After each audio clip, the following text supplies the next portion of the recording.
everyone, my name is Dennis Atwigo.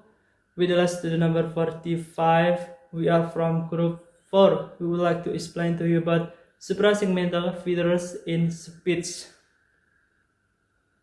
Suprasegmentals or prosodic features are aspects of speech that extend beyond the level of individual phonemes, consonants, and vowels.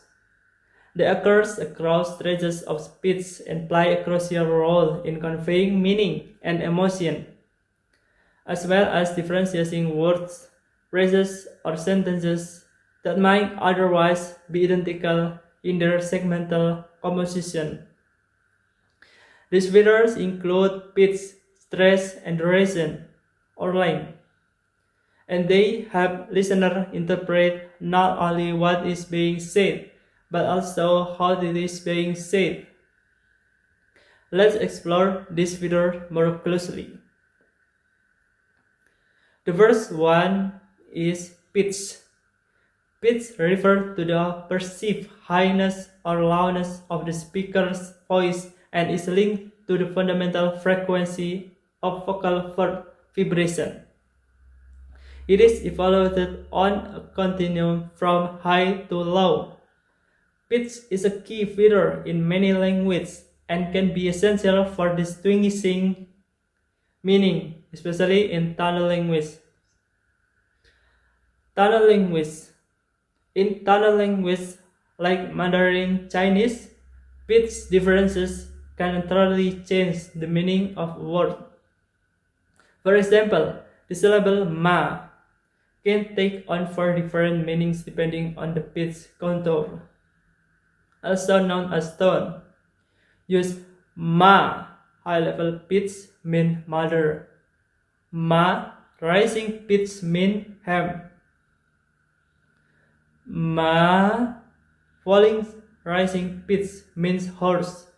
Ma, falling pitch, mean to scold. Non-tonal language.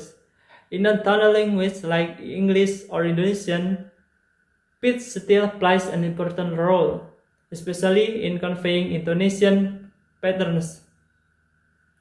Intonation refers to the variation of pitch across a sentence and can signal the speaker's attitude or emotion. For example, declarative statement. When we say, "You are coming," with a relatively flat or slightly falling pitch, it is perceived as a simple statement. If we want to make a question, we have to raise the pitch at the end of the sentence. "You are coming?" It turns into a question, even though the words are identical. In this way, pitch helps distinguish between different types of the sentences: declarative, interrogative, exclamatory, etc., and can even change tone or mode of conversation, such as indicating surprise, uncertainty, or emphasis. Alright everyone, today I'm going to explain intonation. Intonation is a key component of suprasegmentals. Intonation refers to a variation in pitch that occurs over an entire sentence or phrases. In language like English, this pitch variation can affect the meaning of the sentence, although typically pitch differences in individual words don't change their meaning. For example, "His name is Harry" can be a question, while "His name is Harry" is a declarative statement. So these differences in pitch or intonational contours make English an international language, where the change in pitch extends across whole sentence rather than just individual word. This is quite different from what we call tonal language, like Mandarin or Zulu, where a change in pitch on a single word can dramatically alter its meaning. For instance, in Mandarin, the word ma can mean 4 different things depending on the tone. With a high tone, ma means mother. With a rising tone, ma means hemp. With a falling rising tone, ma means horse. And with a falling tone, ma means to scold. This is what makes language like Mandarin is called tonal language, where pitch functions to distinguish words that have the same segmental makeup, meaning they are made up of the same phonemes of sound.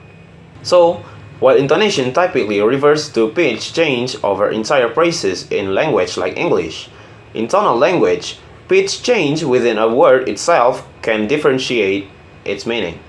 This distinction is key when studying phonetics. To give a bit more detail, in Mandarin, specific symbols or diacritic are used to represent different tones, like marks over the vowels. This helps distinguish between the high tone, rising tone, falling rising tone, and falling tone. So, when we learn a tonal language, we are not just learning how to pronounce the word, but also how to get the pitch right. Because if the pitch is wrong, the meaning of the words change entirely. In conclusion, while intonation in international language like English serves to change a synthetic function of sentence, in tonal language like Mandarin, pitch change on the same word can result in vastly different meanings. I think that's all from me. Thank you. Hi everyone, my name is Dian Sujipertiwi with last student number 52. I'm going to talk about duration. In linguistics, duration refers to the length of time a speech, sound, syllable, or word is articulated. It is one of the key features in phonetics, particularly in the study of prosody, the rhythm, stress, and intonation of speech. The length of a sound refers to how long it lasts. Some sounds are naturally short, while others can be longer. For instance, high vowels like e in sit are usually shorter than low vowels like a in cat. The surrounding sounds in a word can also affect the length of a sound. In English, vowels are longer before voiced consonants like D than before voiceless ones like T. For example, the E sound in need is longer than in neat. However, in English, stretching out a sound usually doesn't change the meaning of a word, except when stressing something. But in some languages like Hindi, the length of a sound can change the meaning of a word. For example, in Hindi, paka means right, while pakka with a longer K means firm. This longer sound is called a Gemini, and it lasts about twice as long as a normal or single thought. To show a longer sound in writing, linguists may either write the consonant or vowel twice as in pakka, or use a colon symbol after the sound like pakka. Both ways indicate that the sound should be held for a longer time when spoken. There are several ways in which duration plays a role in linguistics. The first one is vowel and consonant length. Some languages distinguish between long and short vowels or consonants.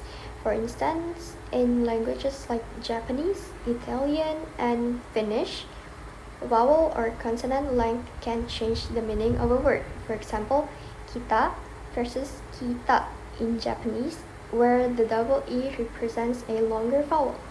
The second one is stress and rhythm. Duration can affect stress patterns in languages. Stressed syllables often have longer duration than unstressed syllables. In some languages, longer syllables might receive stress, or the length of a syllable might depend on stress placement. The third one is prosodic timing.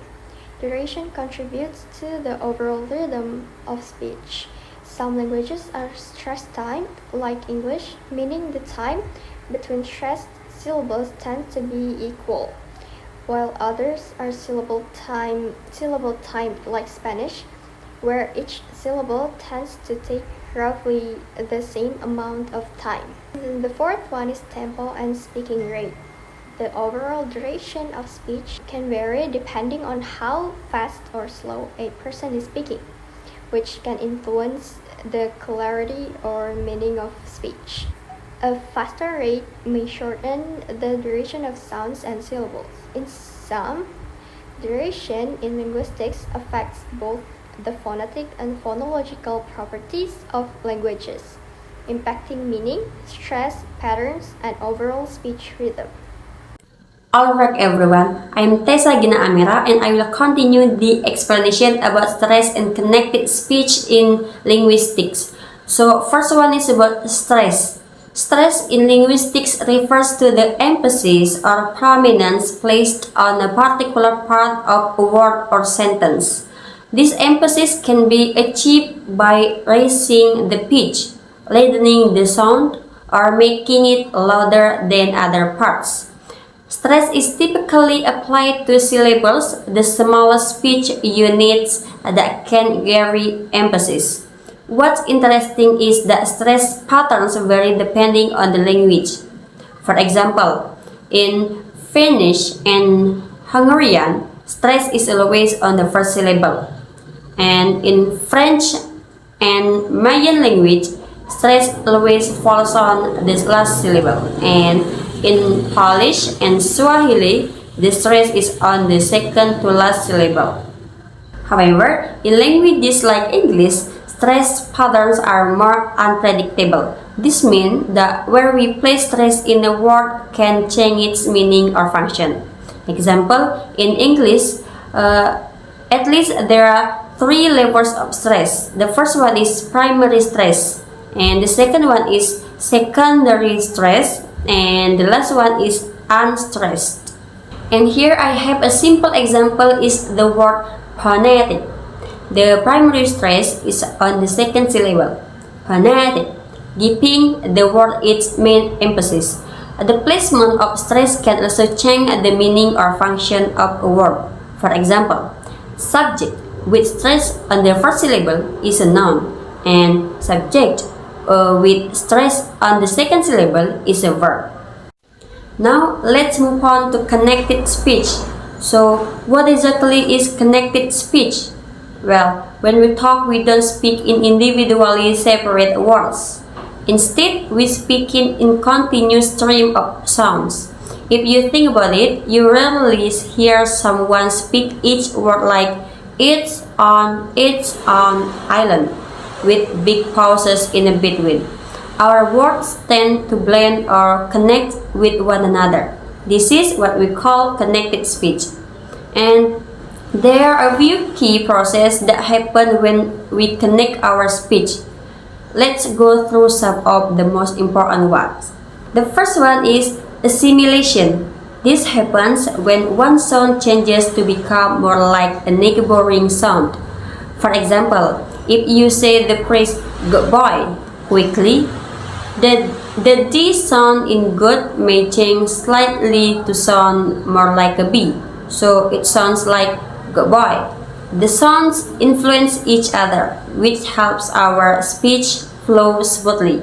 And the second one is elision. This is when we drop or omit a sound in connected speech. For instance, in casual conversation, instead of saying "I don't know," many people might say "I don't know." The T in done is dropped to make the sentence easier and faster to say. And the third one is linking. In connected speech, we also link sounds between words. This is especially common when a word ends in a consonant sound and the next word starts with a vowel sound. For example, instead of saying "go out," with a clear break between the words, we link them together and it sounds like "go out." And the last one is weak forms. Certainly words, especially grammatical words like "and," "of," or "to," are often reduced. In connected speech, for example, instead of saying "I want to go," we might say "I wanna go." The two becomes reduced or weakened in fast speech. Now, we might be wondering, why do we use connected speech? Well, it's really just the natural way humans speak. It helps make our speech more efficient and smooth. If we pronounce each word individually, it would sound really robotic and unnatural. Connected speech makes conversation flows much better. Okay, next part, I want to talk about juncture. Juncture refers to the perceptual or sometimes physical boundaries within a stream of speech that help listeners segment and understand spoken language. In written language, these boundaries are typically marked by space and punctuation. However, in spoken language, these boundaries are not always explicitly pronounced but are inferred through various auditory and contextual cues.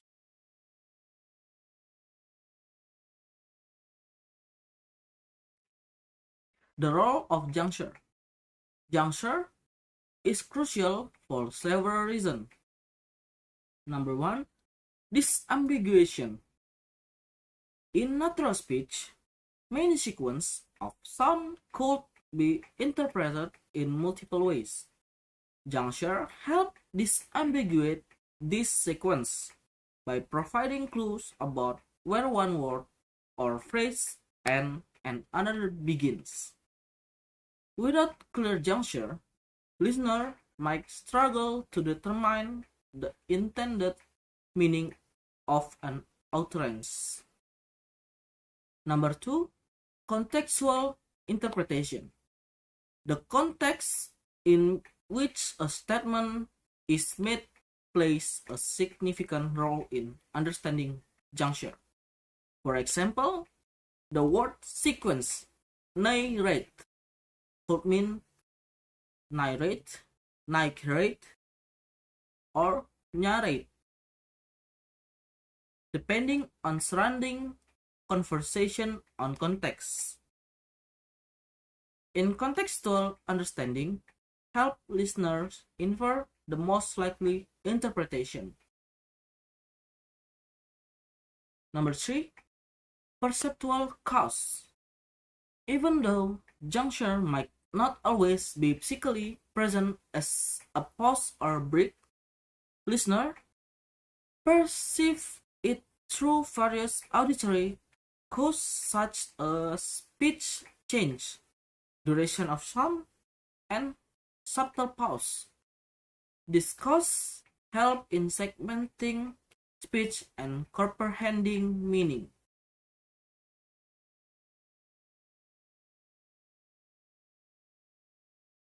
Example of juncture in action. Let's explore how juncture affect meaning with more detailed examples. Number one, this gradate,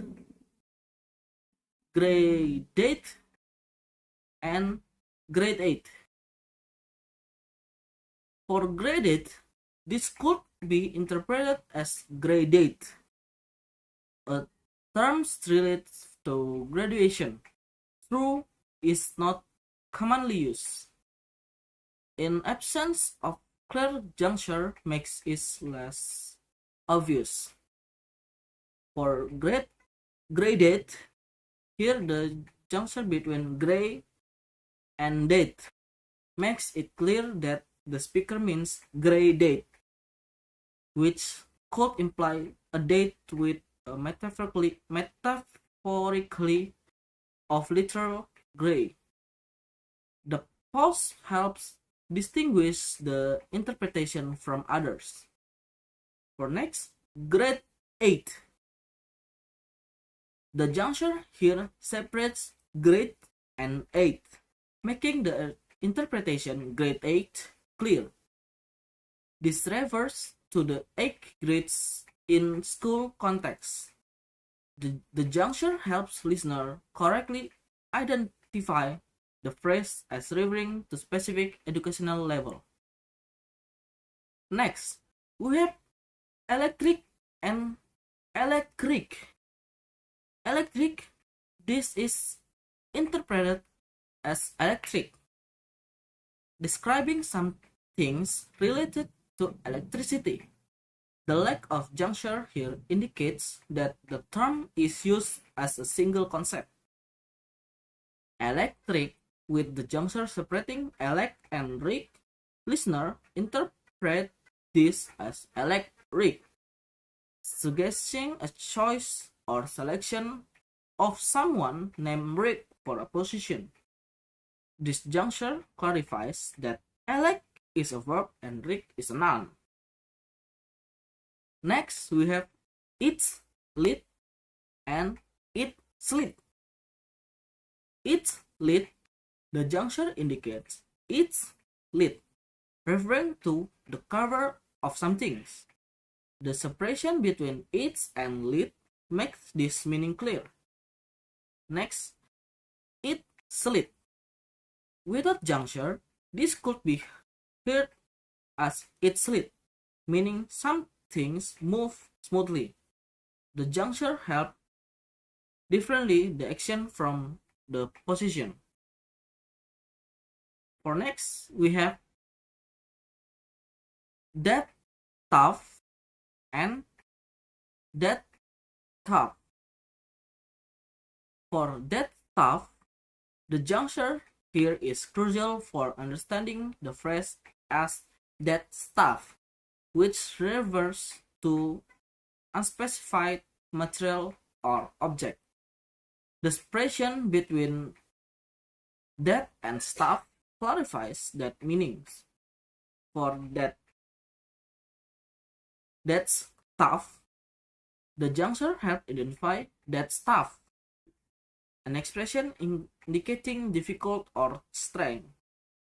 The lack of pause or separating affect the interpretation of phrase.